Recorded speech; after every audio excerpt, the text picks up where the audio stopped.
Well, the weekend has begun, so we'll see how things roll from here. So we will be doing, of course, three reviews. The first one, of course, this is one that I haven't done yet. I kind of missed out by accident, so I'm doing it now.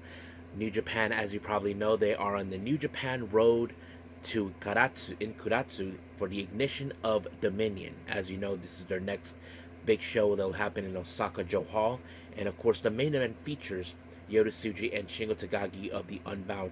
Whoever walks out by pinning Cal Newman will get another opportunity of the IWGP Heavyweight Championship at Dominion. Then we move on with AEW with Collision, Fairway to Hell. As you know, it features many matches, two title matches. One is the AEW National Championship. Once again, Jungle Jack Perry defends it against Mark Davis, who, as you all know, defeated last time.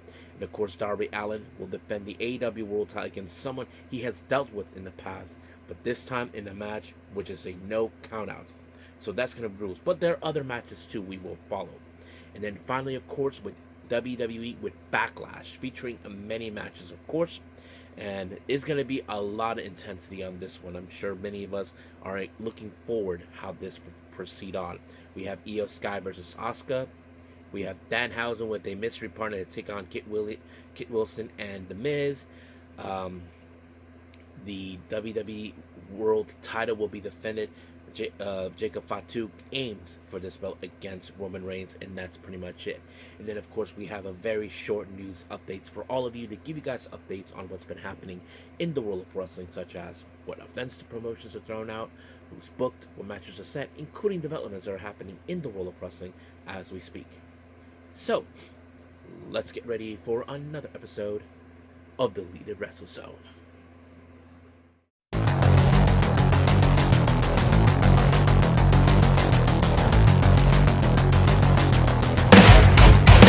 Are you ready? Get up, get up! Get up, get up! Get up, get up! Get up, get up! Get up, get up! Get up, get up! Hey everyone, welcome to Deleted Wrestle Zone, all things that is pro wrestling with AEW, NXT, New Japan Pro Wrestling, TNA, the National Wrestling Alliance, various promotions, wrestlers, matches, and championships. I am your host, J-Rod here. So, if you are new to the channel, welcome. This is a channel we do a lot of pro wrestling reviews from various promotions, not only here in the United States, but also in Japan, Mexico, Canada, Europe, the UK. In the world, pro wrestling is not as big, but it continues to grow. We also, of course, do discussion videos, talk about various topics such as the wrestlers themselves, the promotions, factions, storylines, whatever we want to talk about.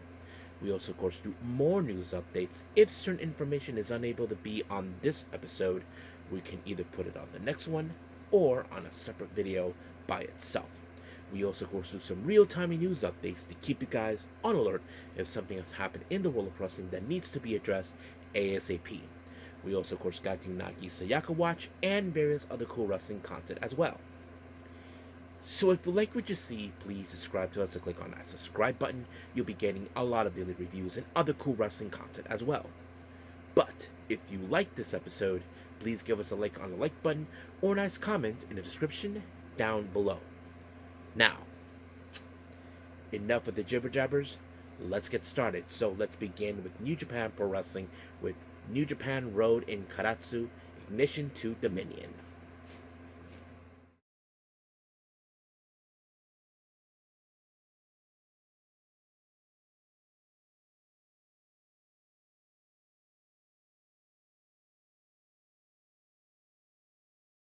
Okay, New Japan Pro Wrestling with New Japan Road in Karatsu, Ignition to Dominion.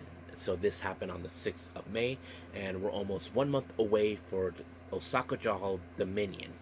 Now let's begin with our very first match. Of course, we have Tyson Nakahara teaming up with Ryusuke Taguchi, taking on the House of Torture, consisting of Yoshinobu Kanemaru and that idiot guy who never shuts up, of course, Show. Now, if you guys know what I'm talking about, every single time before the bell rings, he talks too much. Like, he acts like he thinks that his word speaks louder than everything else than his fighting. but he's just a coward. But of course, they're going to use dirty tactics regardless. And unfortunately, the person who paid the price was Nakahara when he ended up in a um, Boston Crab by show, and just like that, it was over. Next match, we have the Goto Revolution Army, consisting of Tatsuya Matsumoto, Yoshihashi, and Hiroki Goto, taking on the other members of Hantai, of course, Toru Yano, Master Wato, and Yo. It was a pretty good match, not gonna lie. I mean, we have seen how great Yano, Wato, and Yo have been together as a team, much like the Goto Revolution Army has been as well. But unfortunately, Wato was the one who ended up picking up the win when he pinned, of course, Matsumoto, and just like that, 1, 2, 3, done. Next up, we have Tama Akihama and Shota Umino taking on Taichi and El Desperado. Now, I'm not gonna say, I have to say, it's pretty good to see Despy and Taichi once again teaming up. As you all know, these two guys used to be one of the most dangerous factions of their time. We're talking about Suzuki Gun, and now they're teaming up again. And this time they're doing it very, very fun.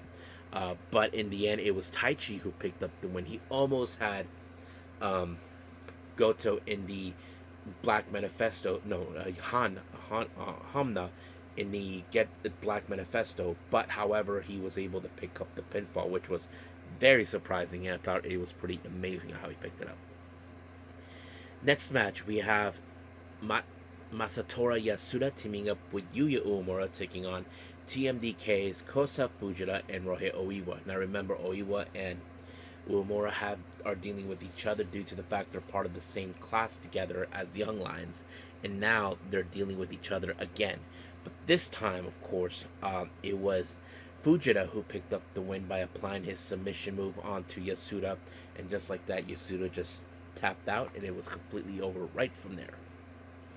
Next up, we have Bolton Oleg, Tiger Mask, and Aaron Wolf taking on the other members of the House of Losers, consisting of Dick Toko, Yujiro Takahashi, and Ren Narita. Now, of course, typical, we have been seeing exactly what these guys were attempting to do. I mean, they like to cheat their way through, but however, what's funny is, of course, Dick Togo decided to mess with the referee because he was not happy how things didn't go his way, but the ref shoved him back, and of course, Dick ended up on the wrong side of the Triangle Lancer, and he just tapped out. However, Ren Narita decided to dismantle Bolton Oleg in the post-match when he took him outside to the ramp area, then used a concerto onto Bolton Oleg's shoulder, which of course led to him being absent due to this injury. We're not sure how long he'll be out, but I reported this recently too, during an episode, I believe. But yes, so that's what happened. Now, our next match, as you know, we've been seeing the war between the United Empire and the Unbound Company. Well, the United Empire consisted of Zane J, Jacob Austin Young, Francesco Kara, Great-O-Khan, and Hinare, taking on the Unbound, Geto, Daiki Nagai, Taiji Shimori, and the Knockout Brothers. Now, of course, this is part of a preliminary match between Hinare and Great-O-Khan to take on the Knockout Brothers for the IWGP Tag Team belts. Belts that, of course, Hinare and Great-O-Khan never lost due to Hinare being injured at the time. But, of course, recently we've been seeing Jacob Austin get in the face of Milano. I don't know why, but I'm going to say that he wants to have a match against him due to the fact that he is a junior heavyweight. He feels like if I take Milano out, that will solidify me as the best junior heavyweight. But he can't do that because Milano, he can't wrestle due to an injury he obtained himself. But it looks more like he wants that. But however, this match ended with Geto being on the wrong side of another by Jacob busting away, bite the dust, and just like that, 1, 2, 3, it was over. Now, this next match has implications for the upcoming Dominion, of course. Cal Newman gave this match a stipulation: if either Shingo Takagi or Yodosuji pin him, they will get a shot at Dominion, and that's exactly what's going to happen. I'm sure Cal Newman was going to do whatever it takes to ensure they never get another opportunity as long as he's still champion. But however, that didn't do any well because I'm sure Yodosuji has been aiming to get his hands on him one way or the other, and he did when he applied the Gene Blaster, and just like that, 1, 2, 3, Tsuji and Shingo picked up the win, but Tsuji will get his opportunity against them at Dominion, so we'll see how things roll from there as well. But as of right now, we are done with New Japan. Let's move on with AEW Collision, Fairway to Hell.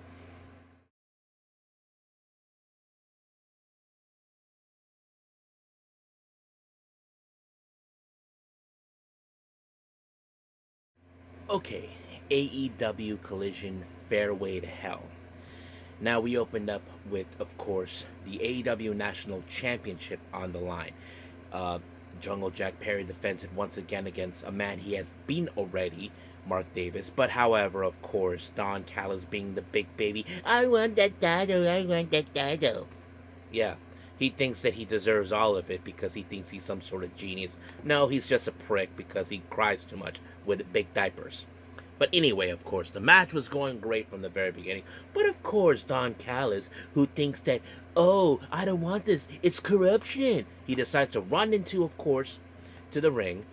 But of course, we should have known that Ricochet was getting involved. He whacked Jack Perry with the with a golf club. And of course, if you guys hadn't forgotten, it was in fact Jungle Jack Perry that defeated Ricochet for this belt. But of course, we have to remember there is a bit of an association between the man and the Don Callis family. That sets it up right there. And of course, Mark Davis became the new AEW National Champion. And of course, Don Callis, I'm sure he is smiling on his face like the little bitch that he is. He thinks that he got what he wants. But there is one title that he may not get until maybe who knows when. But we'll see about that. Now, Renee Paquette, I gave a medical update on Will Ospreay. Apparently, he is now medically cleared. He'll be, of course, in action next week to take on Ace Austin. So I'm sure Will Ospreay has some unfinished business with Mark Davis, and I wouldn't be surprised if he goes after the national championship. That's something that I know for sure Will would want to take away from Don Callis because that's his weakness. Now, Jack Perry, of course, was not happy with the results of how this. However, because Ricochet got involved, he decided to put himself in the name to team up with Jericho at the Stadium Stampede. And he said he's not coming alone. He's bringing 3 friends with him. The Elite, Kenny Omega, and the Young Bucks. However, of course, during an interview, Don Callis, well, he's happy about it because he felt, oh, Jack Perry, you just gave me what I wanted. Because, of course, Don Callis would do whatever it takes to destroy, of course, the Kenny and the Bucks, and Jack Perry and Jericho are no different. But of course, Don Callis asked the Ricochet, let's team up. So basically, 2 members of his family will join. We'll see how that goes from there. Now, we did see the Divine Dominion taking on 2, let's call them enhancement wrestlers, Ruthie Slay and Rachel Leigh. Kind of similar, but it works. But of course, this match was going to fall in favor to the Divine Dominion no matter what. Ruthie J ended up in the Divine Intervention and pinned by Lena Cross. 1, 2, 3, it was over. Now, once again, we had to listen to that dork, of course, Don Callis. Apparently, there's been some change of plans. Okada will not be challenging, of course, Darby Allin for the world title, which is something that he's aiming. And because according to him, Okada's back into Japan to handle some family business. We don't know what it is, but that's exactly what's going on. So he appointed the Alpha, Konosuke Takeshita, to aim for this belt. Now, I wouldn't be surprised if Okada does something to ensure he doesn't win it, because we know Okada doesn't think, he believes that he is but much higher than Takeshita. So he cannot allow someone like him to go up. But we'll see what happens. Now, our next match, we have Mike Bailey taking on Karrion Gray, who many of you may or may not have seen him. You may have seen him in Ring of Honor a few times. But of course, this match was going to end with Mike Bailey. And of course, he defeated him with the Ultimate Weapon. 1, 2, 3, it was over. And then, of course, we did see Kevin Knight put out a promo talking about how Jet Speed need to have another championship in their side now, but we're not sure which one he would rather take, but we'll see. But of course, probably we'll see those 2 face off each other for this belt. That's something I'm sure it would be killer. Now, our main event is the AEW World Championship on the line in a no countouts match. Darby Allin versus Pac. Now, these guys have come a long way. They have faced off each other in many ways possible. I mean, one time Pac actually tried to burn him alive through a burning table. And of course, this match was going everywhere. But there was a moment where Marina Shafir gets involved, and then Pac tosses Darby Allin through a stack of tables, thinking this would be in the end. But when he thought he had this on match one, it didn't do any well. So basically, Pac's like, what do I need to do to take this guy out? And of course, the Death Riders tried everything inhumanly possible to ensure that Pac picked up the win. But however, Darby Allin got up, gave Pac a low blow, then a coffin drop. 1, 2, 3, it was over. So just like that is over, another win. So basically, his next challenger will be coming this Wednesday against the Alpha Konosuke Takeshita. So we'll see what happens until then. But for right now, let's finish up with our last review, WWE Backlash.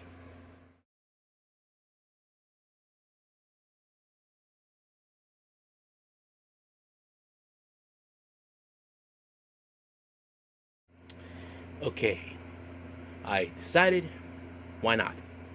So it's gonna happen, folks. WWE Backlash, so I'm doing it right now. Now, of course, we started off with Seth Rollins versus Braun Breaker. Now, of course, we all know this situation, how this all began. Braun Breaker attacked Seth Rollins, you know, as a way to deal with him after he made his return to get retribution towards the Vision. And now it seems that we're taking it a little bit more than we expected. But of course, when it comes to Paul Heyman, he always has something in mind. Now, Paul Heyman is ideal playbook, and Seth Rollins knows too well. He gets into the ref's head, tried to get involved, but however, Seth Rollins is no idiot. He knows the playbook pretty well, so he knew that Austin Theory and Logan Paul would get involved, and they did. They got a piece of chair on themselves, but of course, this may have cost Seth Rollins because he ended up being taken out by a spear, and just like that, 1, 2, 3, done. Next up is the WWE United States Championship. Sami Zayn gets another opportunity to reclaim the belt that he lost to Trick Williams. Now, of course, you know, Trick Williams has been making a name for himself since he made the move to the main roster. But however, of course, Sami Zayn, he has to deal with Little Yachty, who's in fact getting himself involved on multiple occasions. But not to mention, Sami Zayn was on the verge of taking things a little bit too far. But however, in some way, they thought the kendo stick that would hurt Sami Zayn will be the end of it, but did not. And then, of course, Little Yachty paid the price when Sami Zayn took him out. But of course, Trick Williams only needed one shot, and just like that, the trick shot, 1, 2, 3, done. Now, our next match is Kit Wilson and The Miz taking on Danhausen and a mystery partner. Now, we had no idea who it was, but of course, Miz thinks that the curse has been lifted because nobody wants to team up with them. But if you saw what happened in SmackDown, well, Danhausen was trying to make a clone of himself. I don't know if that was smart from him, but it kind of did, because what he got is a Minihausen, or a mini-me. Yes, if you guys notice, it kind of resembles the same kind of story with Austin Powers, you know, the spy who shagged me, when Mini-Me first appeared, you know. That's always been one of those movies that got in my head. I don't know if they got the idea from that, but it worked out pretty well, and I had no idea of the whole thing, but it was great. Now, of course, Miz and Kit Wilson thought, they thought that this was going to be an easy thing for them, but it wasn't. But of course, Kit Wilson made the dumbest mistake. He took Minihausen back to the cloning chamber, thinking that he won, but however, he multiplied them. Yeah, he was attacked by, of course, he got dogpiled by a bunch of Minihausens out of nowhere, but in the end, of course, you got cursed. So, the pump kick by Danhausen to The Miz, 1, 2, 3, it's over. So he got, so of course, Miz got embarrassed once again. Now, this next match is a very good one. Io Sky versus Asuka. As you know, these two ladies knew each other, of course, for a long time back in Japan. Of course, Asuka was Io Sky's senpai, of course, but Io Sky never viewed her that way. She always viewed her as her equal, and of course, Asuka had to deal with, of course, Io Sky hanging out with Rhea Ripley, someone who she dealt in the past, and that kind of sets it up. But man, this match went amazingly. But however, this match ended with Over the Moonsault by Io Sky, and just like that, 1, 2, 3, it was over. Now, before a main event, we have, of course, John Cena making a promo talking about certain things. One of them was Obafemi, because he likes what Obafemi does. I mean, the guy struts and he kicks ass wherever he goes, making a statement. So he likes that. So I can't wait to see what's going to happen from there. Now, our main event is for the WWE World Heavyweight Championship. Roman Reigns defended against his own cousin, Jacob Fatu. Now, Jacob Fatu, as you know, made his decision to aim for this belt, and that's exactly what he did. But man, this match went crazy and all that. But I wasn't too sure how this was going to play out. I mean, Jacob Fatu, he's a beast. Not going to lie about that. But somehow Roman Reigns was able to pick up the win when he picked up the spear onto Fatu, and just like that, 1, 2, 3, it's over. But however, Fatu, let's just say he did not like losing. He ended up doing the Tongan grip onto Roman Reigns, a move that is forbidden to do to the family. And of course, Fatu doesn't care. So it ended with that. I don't know if we will continue more with the story, but I'm pretty sure Jacob Fatu is not going to let this one go. He probably would like another opportunity for this championship. So if I was a betting man, I would say he probably would get another opportunity, possibly in SummerSlam. Not 100% sure, but most likely he can. So we'll see what happens. And I think that's pretty much it right now for our reviews. So let's move on and wrap up with some news updates.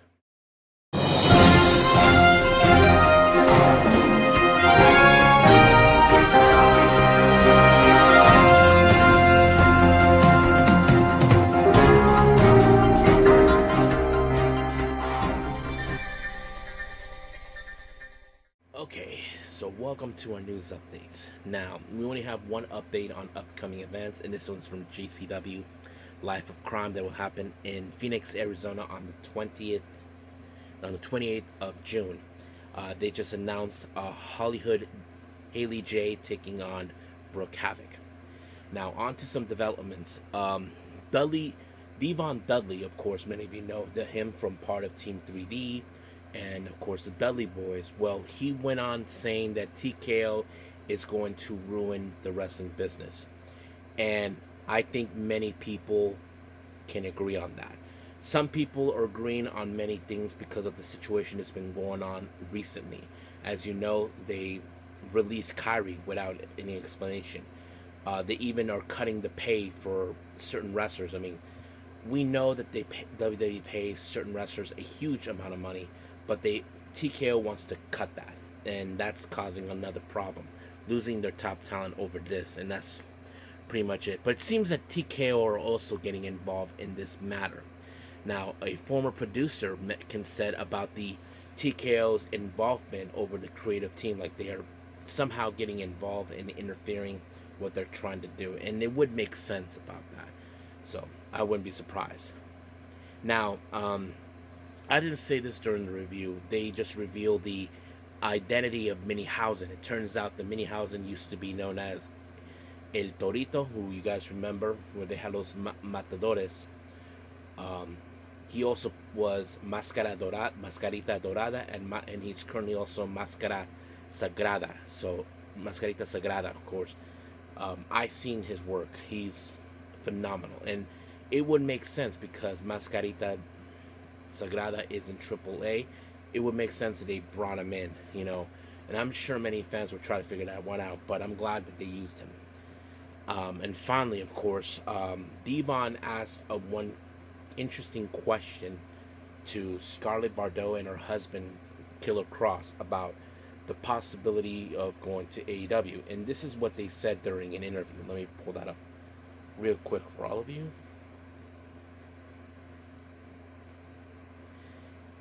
They said, Scarlett says, I would say if the creative was right, maybe there would be a plan, like a proper long-term story plan. Kross goes, wherever we go, whether it's independent or it's in the televised company, we want to be out to perform at our best. We don't want to show up, collect paychecks, and just leave. So yeah, I think we know that AEW can do some creative things they have done in the past, but we'll see what happens. Now, WWE announced that they will be involved for the two-night event for Triple Mania 34. This event will happen, of course, on September 11th. Yeah, I know. And then 2 days later on September 13th. So basically 2 nights.